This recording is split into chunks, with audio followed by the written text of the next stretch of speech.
Ever wondered how to add a little more flair to your English conversations? Today, we're diving into the world of English phrasal verbs. These are phrases that use a verb and one or more additional words, usually a preposition or adverb.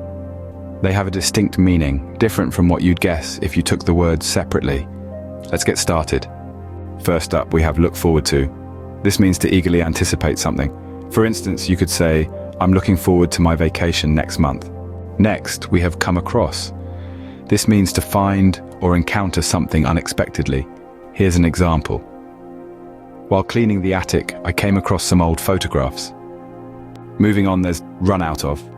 This means to use up or exhaust the supply of something. For example, we ran out of milk, so I need to go to the store. Then there's turn down. This means to refuse or reject something, often an offer or a request. You might say, unfortunately, they turned down my job application. Next on the list is give up. This means to quit or surrender, especially after a struggle or effort, like in, don't give up on your dreams, keep working towards them. Then we have bring up. This means to mention or introduce a topic into conversation. For instance, I didn't want to bring up the issue during dinner. Take off is a versatile one. It can mean to remove something, but it's also used informally to describe leaving quickly or becoming successful. For example, it's hot in here, I'm going to take off my jacket. Or, her singing career really took off after that viral video. Settle down is another. It can mean to become calm or orderly, but it's also used to describe getting married and establishing a stable life. Like in, after the commotion, the class finally settled down. Or, they decided to settle down and start a family.